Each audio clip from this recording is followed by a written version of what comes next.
दोस्तों 2 दिन पहले द वायर में एक लेख छपता है। जो लेख का मेन लेखक है उनका नाम है बद्री रैना। बद्री रैना असल में एक पेशे से पत्रकार हैं और उन्होंने ये लेख लिखा है। उस लेख का जो शीर्षक है the institutional collapse of Indian democracy, और इसमें जो चीज उन्होंने बताया है वो 5 ऐसे बिंदु बताए उन्होंने, कैसे एक एक कर सारी चीजें ढह जा रही है। जो लोकतंत्र की बुनियाद है वो एक एक करके सारी चीजें ढह रही है। और उन्होंने बाकायदा ऐसा एविडेंस दिखाया, ऐसा सबूत बताया है कि कहाँ कहाँ पर मिस्टेक हुई है, कहाँ कहाँ पर प्रॉब्लम्स आई है। वो इलेक्शन कमीशन ऑफ इंडिया को कोड किए हैं और वहाँ पे जुडिशरी को कोड किया, चाहे वो हाई कोर्ट हो चाहे वो सुप्रीम कोर्ट हो।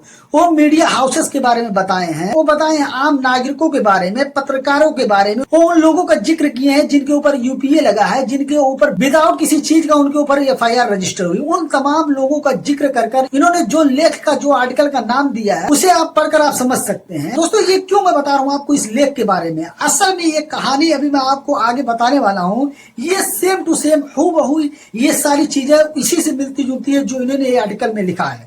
और आर्टिकल में इन्होंने जुडिशरी के बारे में जो चीजें जो टीका टिप्पणी की है, जो इन्होंने इलेक्शन कमीशन के बारे में टीका टिप्पणी की, इवन पूरे कॉन्स्टिट्यूशनल इंस्टीट्यूट के बारे में जो इन्होंने टीका टिप्पणी की है वो सटीक बैठता है। हम आपको बताएंगे अभी आगे वीडियो में इसके बारे में। ये है जस्टिस शेखर कुमार यादव। जस्टिस शेखर कुमार यादव को कौन नहीं जानता था। अब इन्हें जस्टिस शेखर कुमार यादव ना कहना, इन्हें फॉर्मर जस्टिस शेखर कुमार कहना बेहतर है, क्योंकि ये अब रिटायर हो चुके हैं। ये अपनी नौकरी इनकी खत्म हो चुकी है। ये कल ही इनकी नौकरी भी खत्म हुई है। ये सेवा से हट चुके हैं। अब इन्हें ऐसा कहना, पूर्व जज कहना इन्हें मुनासिब होगा। असल बात ये इलाहाबाद हाई कोर्ट के जस्टिस थे।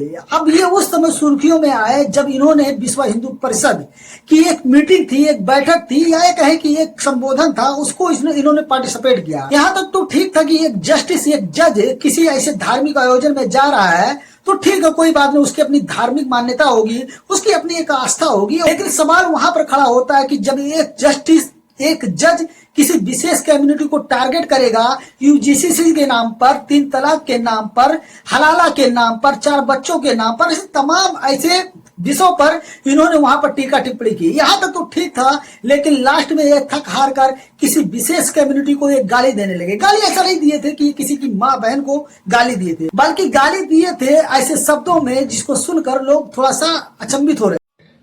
लेकिन जो कठमुल्ला है, जिसे कह लीजिए आप, सब गलत है, लेकिन कहने में गुरेज नहीं है। किसी ऐसे विशेष ऑर्गेनाइजेशन से कोई व्यक्ति अगर ऐसा बोलता किसी विशेष कम्युनिटी के लिए तो समझ में आता है, लेकिन जब एक जज, एक जस्टिस ही ऐसा बोलने लगा जिससे उम्मीद रहती है न्याय की, जब वही किसी विशेष कम्युनिटी के बारे में इस तरीके से बोलने लगेगा तो आप समझ सकते हैं इसका क्या इम्पैक्ट पड़ने वाला है समाज पर और सिस्टम पर और उन लोगों पर जो न्यायालय पर से तमाम ऐसी जुडिशरी पर भरोसा करते हैं और ट्रस्ट करते हैं। मामला वहां तूल पकड़ा जब इनकी वीडियो क्लिप मीडिया में और सोशल मीडिया पर छा गई। जब लोग क्रिटिसिज्म करने लगे, इनका विरोध करने लगे, तब मामला और तूल पकड़ लिया। तब बहुत से ऐसे नेता और बहुत से ऐसे वकील थे जो सेकुलरिज्म पर भरोसा करते हैं, जो अमन और भाईचारा पर भरोसा करते हैं, वो लोग मिलकर शिकायत करते हैं। हाई कोर्ट से करते हैं, सुप्रीम कोर्ट से करते हैं, और यहाँ तक कि अखिल भारतीय वकील महासंघ भी जाकर शिकायत करती है। यहाँ तक कि संसद भवन के अंदर महाभियोग का इनके ऊपर प्रस्ताव आ जाता है, लेकिन दुर्भाग्यपूर्ण यह रहता है कि वो अभी तक लंबित रहता है।